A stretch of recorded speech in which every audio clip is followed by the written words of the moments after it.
prodiguez un soin à risque sur un patient. Vous maîtrisez parfaitement.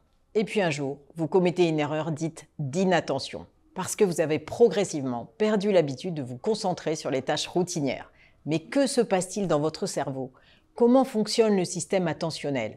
Et comment apprivoiser son propre système pour se concentrer sans effort et améliorer la sécurité? C'est l'objet de cette vidéo. Bonjour, je m'appelle Florence Roussary, je suis chirurgien dentiste et membre des Enfants du Facteur. Je vais vous parler de l'attention et de son corollaire, la concentration. Je vais vous faire un aveu, mon système d'attention personnel n'a pas toujours été super performant. Donc moi aussi, je travaille sur ce sujet depuis bien longtemps, mais j'espère quand même que ces informations vous seront aussi profitables. Alors accrochez-vous, il va falloir être très concentré. Que se passe-t-il dans notre cerveau? Nous avons des réseaux de neurones qui décident ce sur quoi nous allons porter notre attention. Le premier réseau concerne le système dit pré-attentif. Il nous sauve la vie. Par exemple, quand un vélo arrive alors que nous mettons le pied sur la chaussée, notre action va précéder la conscience du danger. C'est un réseau protecteur, prêt à faire éclater notre bulle de concentration si quelqu'un crie au feu. Ce système, il implique des mécanismes de bas niveau, spontanés, automatiques. Il n'y a aucun intérêt à le réduire au silence, car cela serait coûteux en effort et potentiellement évidemment dangereux. Donc, il faut comprendre que la distraction fait partie de notre système attentionnel. Le deuxième réseau concerne le circuit de la récompense. Alors lui, il est très puissant et très attractif. Et l'exemple le plus parlant à notre époque, c'est le bip de la notification d'un téléphone. C'est pourquoi dans les actes à haut niveau de sécurité, il est complètement essentiel de sortir physiquement le téléphone de notre zone de travail. Et enfin, le dernier réseau de neurones, lui, il nous aide à nous concentrer sur un objectif précis. Et c'est ce réseau qui est perdu lorsque vous tentez de faire plusieurs choses à la fois. Il est possible de faire du vélo en sifflant ou en parlant, parce que la tâche principale est automatisée et ne sollicite pas le même réseau neuronal. Mais le plus souvent, c'est impossible, car le réseau utilisé est le même, et même si l'une des tâches semble automatisée. Qu'est-ce qu'on fait alors? On bascule d'une tâche à l'autre, ce qui entraîne un coût temporel important et une forte probabilité d'erreur.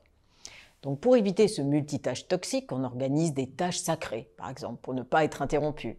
On porte un gilet avec la mention « Ne pas déranger » lors de la préparation des médicaments, ou bien on instaure un cockpit stérile dans un bloc opératoire et les conversations futiles seront interdites. Et je vous conseille la vidéo de Cyril Goulenok sur notre chaîne des Enfants du Facteur.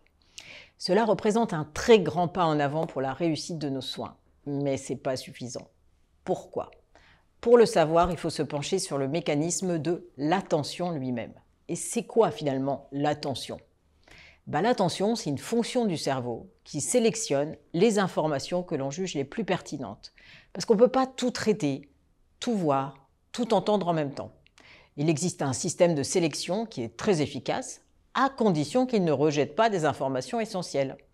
Donc si la tâche est délicate, une attention passive ne va pas suffire. Vous pouvez regarder les flacons préparés pour votre soin, pour votre intervention, les voir, et pas repérer si l'un d'eux est un intrus ou s'il y a une erreur de produit. Il va vous falloir donc passer de l'attention passive à une attention active, un concentré d'attention. C'est ce qu'on appelle la concentration. Comment avoir une bonne concentration? Il faut avoir une intention. Et cette intention, c'est le but de votre action réussie. Sans cet objectif clair pour votre cerveau, vous allez oublier de faire attention. Et ça ne veut pas dire que vous ne savez pas faire attention. C'est très différent. Je m'explique. Lorsque notre œil se pose sur un objet, un mot, ou que nous percevons un bruit, notre cerveau dispose de 1/4 de seconde pour décider « je m'y intéresse, je l'ignore ». Ce tri sera efficace et rapide si les priorités de mon cerveau sont claires. Donc, sans intention claire, le tri, il ne peut pas avoir lieu et l'attention va être attribuée en fonction d'autres considérations qui mêlent l'habitude, le plaisir. Donc, comment on va limiter les erreurs d'inattention? Alors ces erreurs, elles diminueront si on prend l'habitude d'estimer le niveau de concentration nécessaire en fonction de l'activité et du risque. Par exemple, un temps d'arrêt avant l'activité, qui a très bien été décrit par Isabelle Simonetto, avant le démarrage de l'action, peut nous aider, même pour les tâches routinières et maîtrisées. Nous pouvons par exemple nous astreindre à visualiser les étapes du soin en moins de 30 secondes pour nous recentrer et passer en mode concentration. Comment se prémunir maintenant contre les distractions provoquées par notre petite voix intérieure? Par exemple, une association d'idées.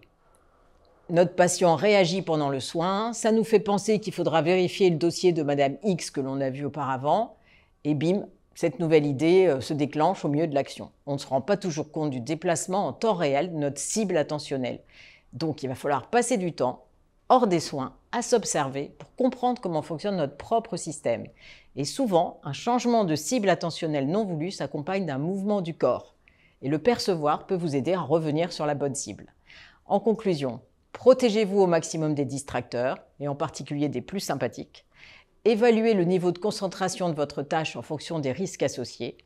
Parlez à votre cerveau pour lui expliquer quelle est la cible principale, ce qui va l'aider à faire le tri. Observez-vous en situation non critique pour connaître votre propre système et repérer les sorties de route. Donc, comme le funambule, il va falloir maintenir l'équilibre par petites touches en revenant sans cesse à notre principal sujet d'attention pour ne pas tomber. Pour aller plus loin sur le sujet, je vous conseille les livres de Jean-Philippe Lachaud, docteur en neurosciences et chercheur à l'INSERM, dont le plus récent, La magie de la concentration. Merci de m'avoir écouté et n'oubliez pas de vous abonner pour plus de vidéos sur les facteurs humains en santé.